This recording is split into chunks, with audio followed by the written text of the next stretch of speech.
All right, as we continue reading through the movements and the rhythms of the Old Testament, looking at its books, today and next week, we're going to be talking about the wisdom literature, the wisdom books in the Old Testament. So that's going to include the books of Proverbs and Ecclesiastes and Job.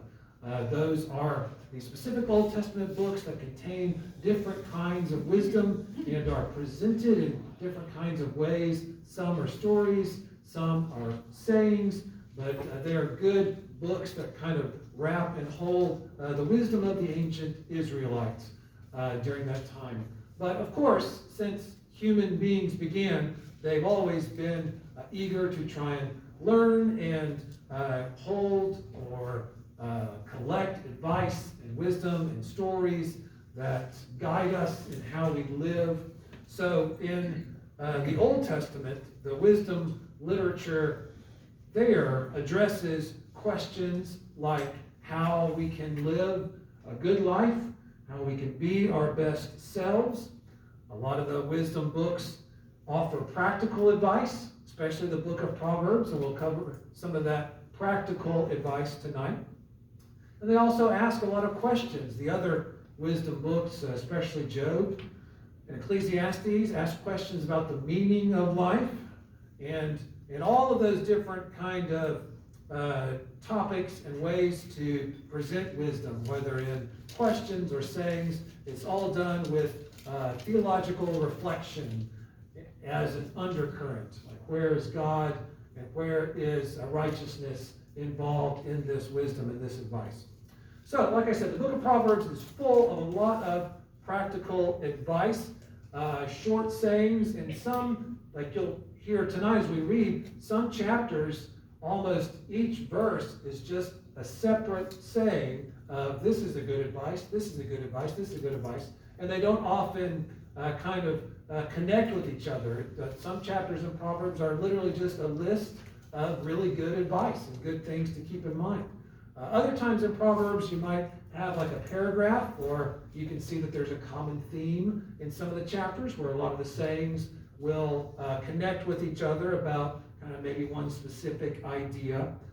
And a lot of Proverbs, they'll cover things like honesty, hard work, making good decisions, being a mature person, how to grow well, being a person who's grounded, who's reasonable, reliable, selfless, and all kinds of good advice on just how to be the best human you can be in the world, both with God and with other people as well.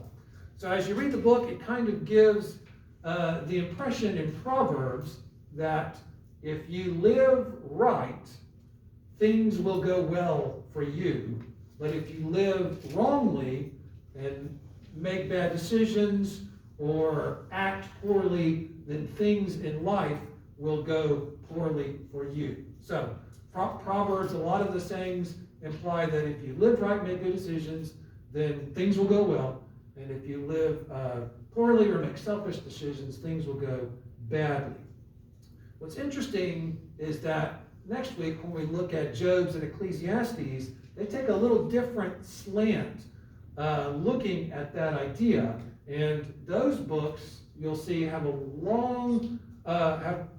lot of long reflections in them about the meaning of life and why bad things might happen even to good people who are making good choices and who are really living right, yet bad things do still happen to them, etc.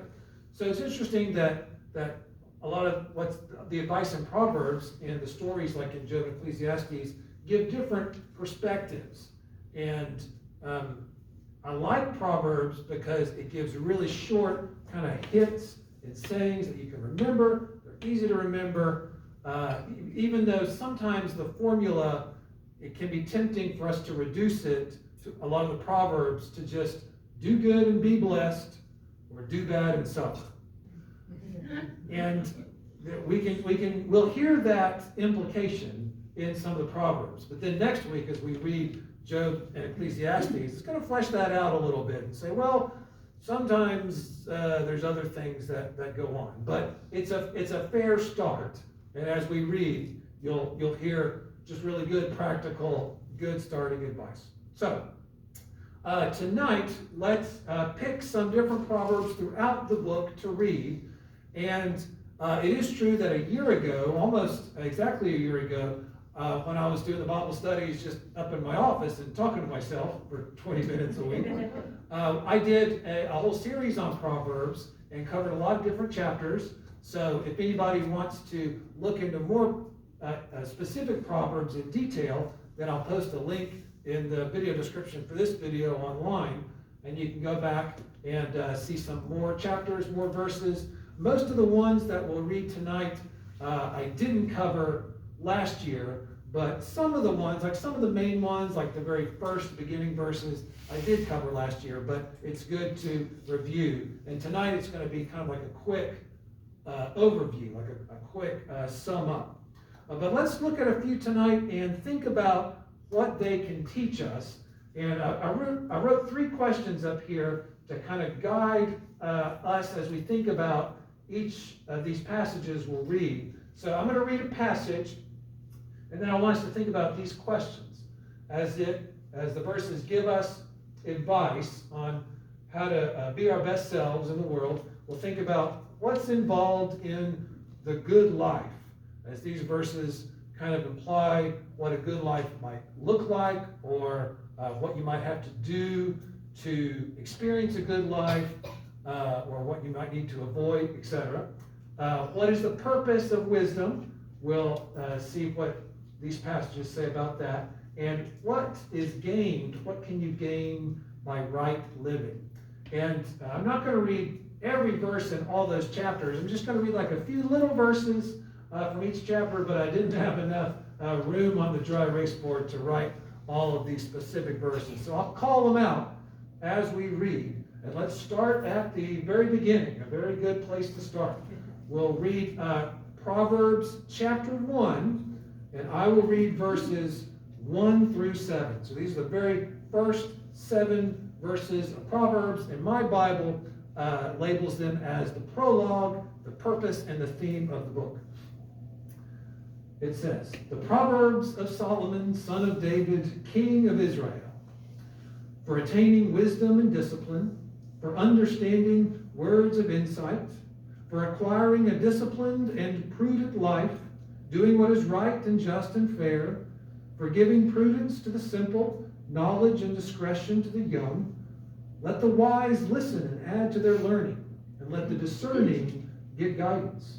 For understanding proverbs and parables, the sayings and riddles of the wise. The fear of the Lord is the beginning of knowledge, but fools despise wisdom and discipline." Okay, so what about those first verses? What's involved in living a good life or having your best life? The goals that we want to achieve. What does a good life look like based on those verses? Good things.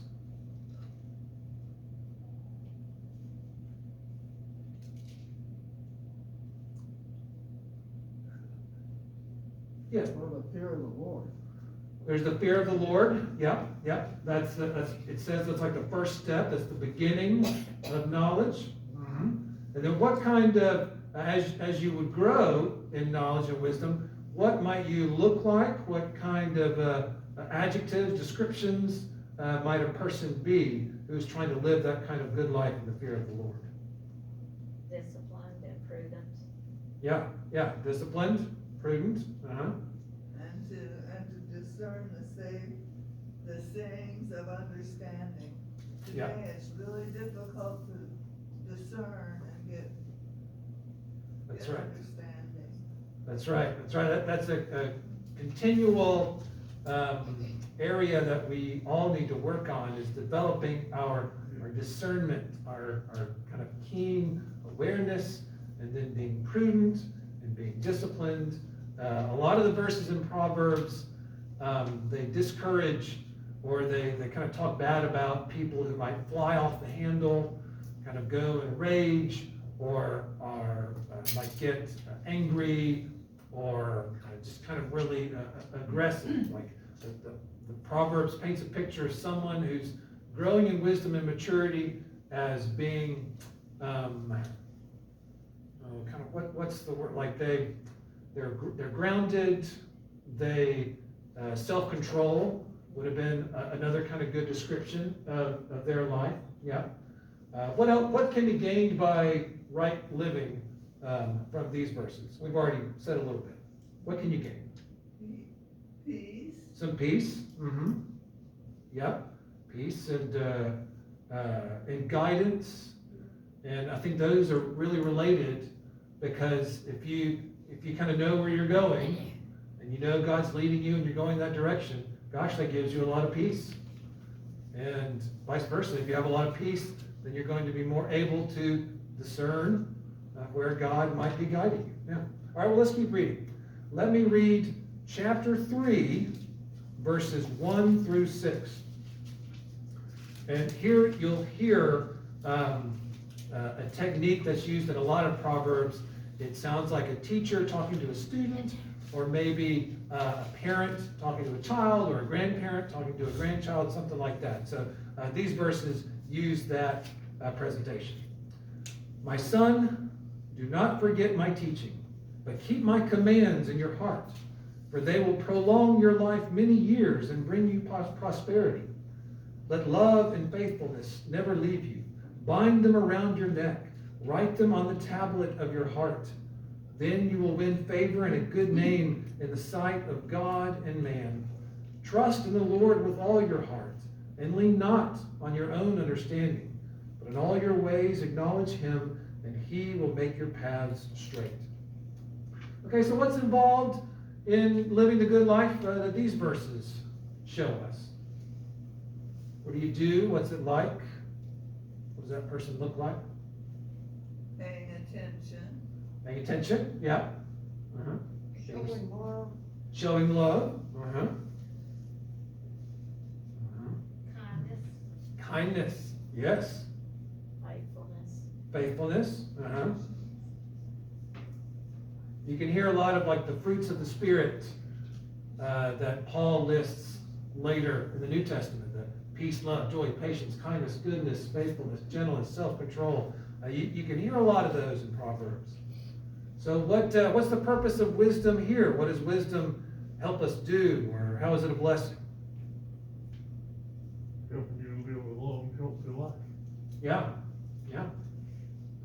And I think we can agree that that's true. The more wisdom we have, the better decisions we can make. The less irresponsible we'll be. Mm-hmm. Mm-hmm. Well, like the father teaching children, you listen to that second still voice. Mm-hmm. When something happens, the first voice you hear is the voice of impulse, and it may be right or wrong. But wait for a second to hear that second voice of wisdom, because a lot of times that first voice of impulse will just get you in trouble. Yeah, for sure. If you act on the impulse, you're gonna live a miserable life, because it can cause problems. Yeah. But if you listen to that second voice, it will teach you how to live without so much spontaneous reflex. Yes, absolutely. That's really well said. I think a lot of Proverbs verses would echo that a lot of times, like when something happens or we hear something, our worldly nature just jumps out really fast, and we might hear this voice in our head or feel this urge to blurt out something, and that's kind of an example of the spirit is willing but the flesh is weak, and our flesh just might just lead us to blurt out something or think something really fast. And like Ray said, if we can take a moment to wait and to listen to that slower, still small voice that's speaking to us in wisdom and with reason and in self-control, if we can wait before we jump and act and listen to that voice and go, okay, then it'll really save us a lot of headache and hardship and getting us into trouble. Yeah. Perhaps you did read verse 5, Mm-hmm. that where it says, trust the Lord with all your heart. Maybe the do not rely on your own understanding has to do with what Ray is saying about waiting a moment, listening, taking the time to Yeah. Slow down. Sometimes the best thing we can do in a situation is just pause and take a breath. If we hear something we don't like, or somebody's doing something we don't like, just pause, take a breath, see if there's any other voices that we can listen to, instead of just our own kind of base human instinct that might kind of blurt out and lead us astray. Just take a breath. Take a breath, think about it, listen for that slower voice. Yeah, yeah. And then that's why it says one of the benefits would be winning favor and a good name in the sight of God and other people, both in this direction and in this direction. Yeah. So the purpose of wisdom really helps us to be better people and to kind of not give in to our own temptations or distractions. And some of the stuff that we can gain is right there. Prolonging our life and prosperity, and just not getting into trouble like we might have otherwise. Yeah. All right, let's keep reading. Let me read chapter 3, verses 13 and 15. Blessed is the man who finds wisdom, the man who gains understanding. For she, wisdom, is more profitable than silver and yields better returns than gold. She is more precious than rubies, and nothing you desire can compare with her. That's an interesting distinction of how valuable wisdom is. Again, our worldly minds would think money, riches, rubies, gold, and silver, that just kind of shiny distraction right in front of us. But Proverbs is saying, no, take a step back and realize that God's deeper wisdom is far more valuable than that. So if you want real lasting value in life, don't just chase after the gold and the silver, but stop and listen to wisdom's voice. And we'll read a little more of that in a second after wisdom starts speaking to us. All right, let me jump to chapter 28. I'm going to kind of jump around tonight. Chapter 28, verses 9 through 14. If anyone turns a deaf ear to God's law, even his prayers are detestable. He who leads the upright along an evil path will fall into his own trap, but the blameless will receive a good inheritance. A rich man may be wise in his own eyes, but a poor man who has discernment sees through him. When the righteous triumph, there is great elation. But when the wicked rise to power, men go into hiding. He who conceals his sins does not prosper, but whoever confesses and renounces them finds mercy. Blessed is the man who always fears the Lord, but he who hardens his heart falls into trouble. Okay, so what does the good life involve here? What do these verses say the good life looks like and what's involved? Listening to God. Listening for God? Yeah, yeah. Again, we can hear that's going to be a running theme.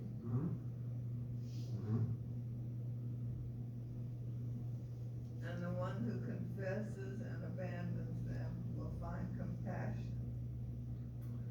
Yeah, I'm thankful for that grace, that there is, we always connect the New Testament with grace and Jesus' message and sacrifice with grace, and we don't often see and notice a lot of grace in the Old Testament.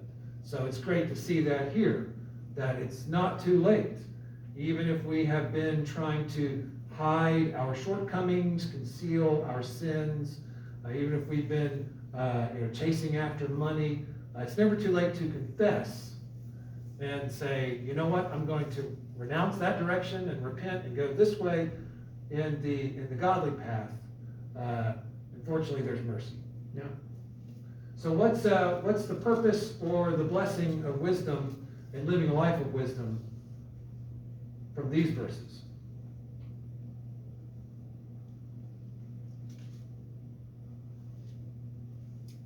Honesty would be confess your sin. So Mhm. you have to be honest with yourself. Yeah, more authentic kind of person. It feels like wisdom would lead someone to be more honest, more giving, more selfless, and not try and worry about a fake presentation of, wealth and power. Um, but the more authentic, true self.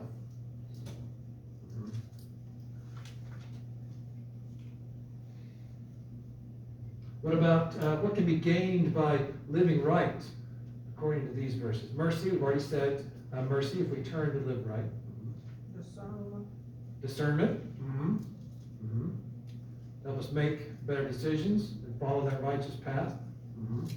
And we can see through some of the facade and the fakeness that other people kind of might be putting in front of themselves as they try to project this image of power or wealth or boasting about something. If we can develop wisdom and discernment, then we can see through things that are shallow, things that are passing, and notice what is real and what is lasting, whether it's in a person or in the world or in our own hearts. Yeah. All right, let's see. Let's read. Let's go to chapter 30. I'm going to read in chapter 30, verses 1 and 5 through 9. The sayings of Agur, son of Jacob, an oracle. This man declared to Ithiel, and to Ithiel, and to Ukal. Just wanted to note that reference. Verse 5. Every word of God is flawless. He is a shield to those who take refuge in him. Do not add to his words, or he will rebuke you and prove you a liar. 2 things I ask of you, O Lord. Do not refuse me before I die. Keep falsehood and lies far from me. Give me neither poverty nor riches, but give me only my daily bread. Otherwise, I may have too much and disown you and say, who is the Lord?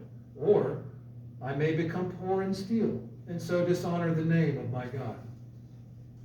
Very interesting verses there. So what's involved in the good life here as described by these verses? What are the attitudes or the actions that are involved in living a good life that these verses show us?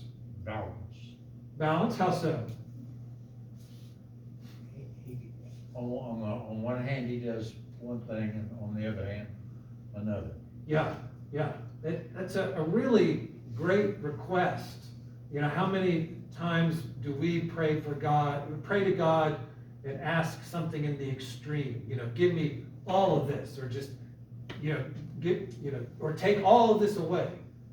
A lot of times that's our prayer when we're in kind of dire straits. Is God, please just give me all this stuff, or please God, get rid of all of this stuff. And the verses here are saying it's a fascinating prayer. The prayer is, dear God, don't give me too much, but also make sure I've got just enough for each day. And what other prayer did that remind you of? The Lord's Prayer. The Lord's Prayer. Yeah, give us this day our daily bread. It didn't say, give us this day a whole bakery of loaves that we'll never finish, But it just says, give us this day the daily bread that we need for today, so that we can just do what we have to do today. And it's just so honest. Again, back to the honesty. If I had too much, I might think too highly of myself. I might stop caring about the Lord. It's where he says, otherwise, I would say, who's the Lord? It doesn't matter. I'm so big and powerful. I've got more than I need. Forget about God. God's not important. But if he didn't have enough, he might get desperate, lead him to do some things he shouldn't, or steal. Yeah, just a great sense of balance, and again, self-control, and just great honesty. Yeah. Well, what's the purpose of wisdom here, or the blessing that comes from wisdom here in these verses? I think it goes back to trust too. trusting God. Mm-hmm. Yeah, you can hear the trust right there. Uh-huh. And with trust comes peace. And again, going back to 3, 5, and 6, not relying on our own understanding. And that's a great, honest confession. Just to say, dear God, help me not to do the things that I think I should do. What an honest, humble, selfless prayer that is. But, I'm going to trust in you, O Lord, to just guide me. And what kind of awesome peace would that give? Just saying, you know what? I don't want to trust my understanding, so I'm just gonna let it go. I'm gonna treat every day as it comes, and just follow God's guidance and just walk step by step. Yeah, and what peace that trust would bring. Yeah. Anything else gained by right living here? Just that peace, what you said. Yeah, the peace, yeah. And like verse 5 used the word refuge. I think that can be connected to peace. Because if you can just abide in God's peace like a refuge, then whatever the outside passing worldly stuff is going on, whatever empty, shallow words people might be shouting, with God as your refuge to just settle you and ground you, then you won't be shaken. And you can only take the steps that God guides you to take. Yeah. Let's see. I'm going to say, I have a lot of other verses, but I did cover them a year ago. So let me keep moving on for now as we kind of think about all of Proverbs and think about all the verses that we've read so far. How do you think the way Proverbs describes a good life compares with the way our modern day culture might describe a good life?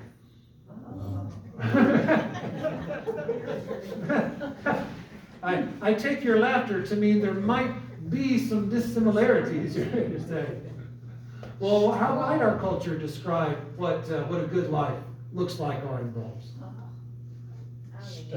Stuff, everything. Yes, that's it in a nutshell. Having more stuff than you could need or want or use, more money than you really could need or spend, and just getting all the stuff that's either cool or that might help you do this thing, even though it's more of a headache really when you get it anyway.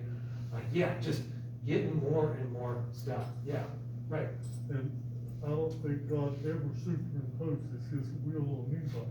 Right. So if you are insistent on doing things your way and will have it this way, you actually cut yourself off from a lot of blessings that should have come your way, but your bullheadedness stopped it. Absolutely. Yeah. And the verses that we've been reading tonight, I tried to pick ones that focus on right living and living wisely, making good decisions. But there's a lot of verses in Proverbs that describe what it looks like to be foolish and to act a fool and to make rash decisions, which lead to bad relationships with other people. Your name is disgraced.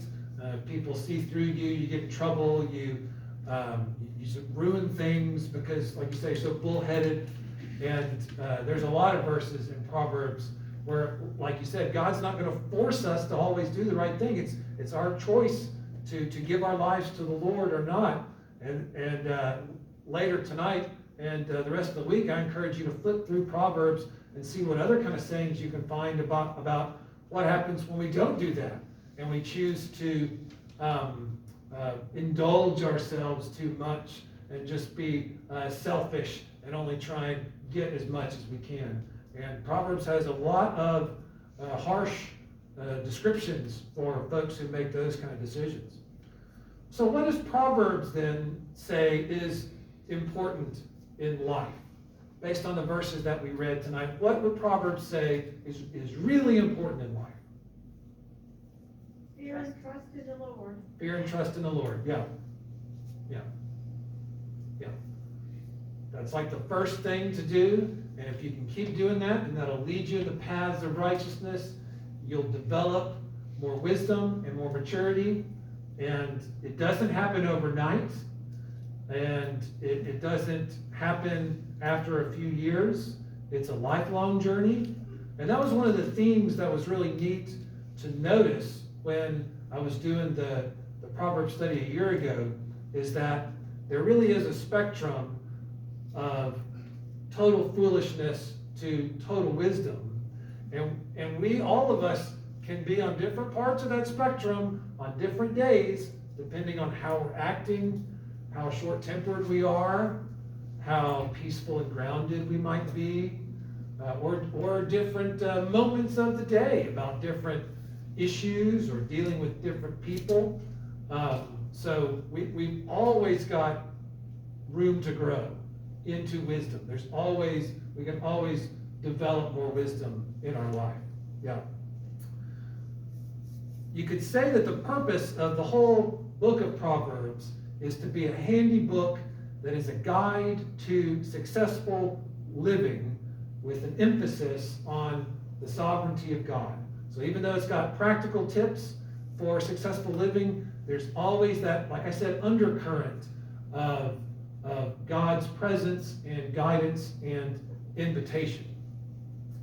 If you had to describe or define successful living, how might you do it? If you were to write some Proverbs, how might you describe what the good life looks like or involves? Doing what's right. Doing what's right. Yeah. Yeah. I think living with peace and always joy in our heart. Yeah. Yeah. And the more peace we can develop, the more we'll be able to feel joy. Yeah. Because if we start going the other way towards foolhardiness, foolishness, selfishness, greed, not caring about other people, then suddenly there's not going to be a lot of room for joy in our life. We're just not going to feel it. Just not going to feel it.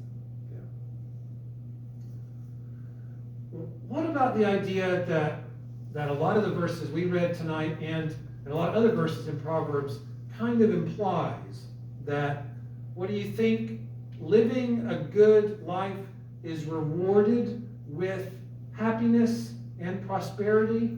What do you think about that? If someone were to, like maybe somebody who doesn't read the Bible or doesn't go to church, say, ask of you, well, if I just do all the right things, does that mean everything will be great and I'll have prosperity? Is that what it's saying? If someone asked you to kind of flesh out that idea, well, say a little more. What do you think?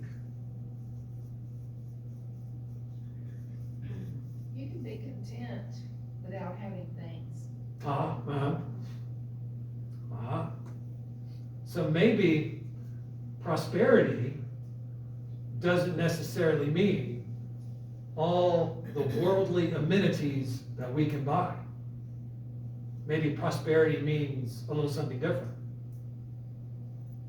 I think sometimes happiness might come in the form of comfort in difficult times. Yeah, it's those difficult times that, for me, really wake me up, open my eyes to what's really important and what's not important. And all the little things that I might have been worried about or stressed out about, you know, when life breaks through, you suddenly realize, I don't care so much about picking up the dry cleaning. And if I let it go another day, that's going to be all right. You know, like when there's a sickness or an injury or a tragedy or a loss or sadness, it really helps kind of put things in perspective. And you can find like a deeper sense of comfort that you wouldn't have noticed had it not kind of woken you up. Yeah. Well, like I said, next week we're going to explore that idea a little more, because Job and Ecclesiastes really kind of get deeper into that thinking and say sometimes really bad things can happen to really good people. So what do we make of that? The last passage I want to read is from chapter 8 of Proverbs as we close tonight. We're going to listen because in chapter 8, wisdom itself speaks to us. And Proverbs refers to wisdom as a she, and it says that she, wisdom, was present and was active at creation. So, let me read from chapter 8, verses 22 through 24 and 30 to 36. This is wisdom speaking.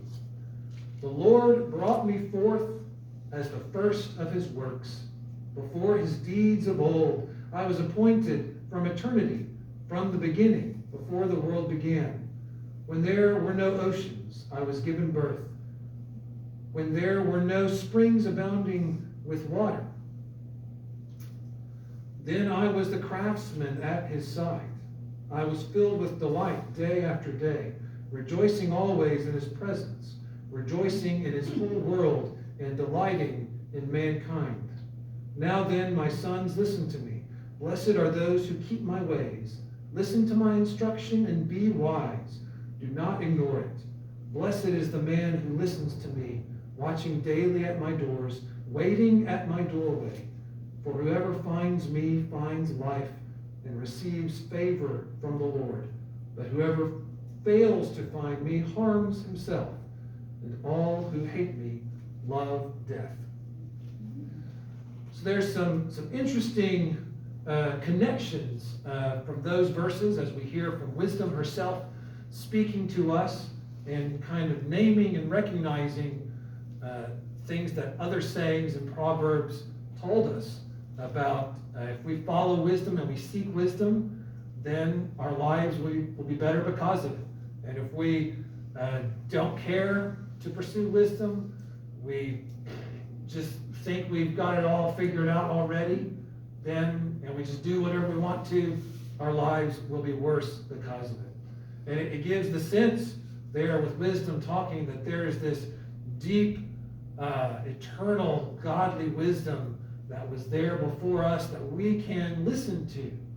And so some Bible scholars can see some similarities here with like the Logos of God, the Word of God that was with God in the beginning, kind of, that there was this godly wisdom out there since forever and is available to us if we will do everything we can to try and seek it in spite of ourselves. Because like we've said, sometimes it's ourselves that get in the way and that can just jump out and get us into trouble, or do things or say things that we shouldn't, or can make our life harder.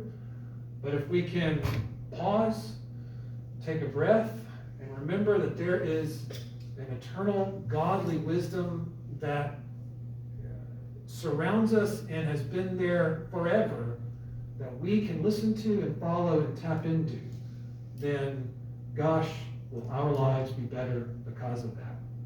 Not better like money-wise, gold and silver and rubies, but better like contentment and peace and real deep comfort. So, I encourage you to read over other passages in Proverbs the rest of this week and see which ones you like and which ones kind of jump out at you. There's a lot of good little tidbits and just so many great little verses. And you go, oh, that's a good turn of phrase that are good to read. So write some down and commit them to memory as well. Find some good little sayings and advice, maybe put on your bathroom mirror, on your car dashboard, on your refrigerator. There's lots of good ones in there. So just flip through and see what kind of wisdom the book of Proverbs speaks to you. So we'll conclude, we'll pause right there, and we'll pick up with some more, even some deeper and thicker wisdom books next week with Job and Ecclesiastes. So go in peace to love and serve the Lord.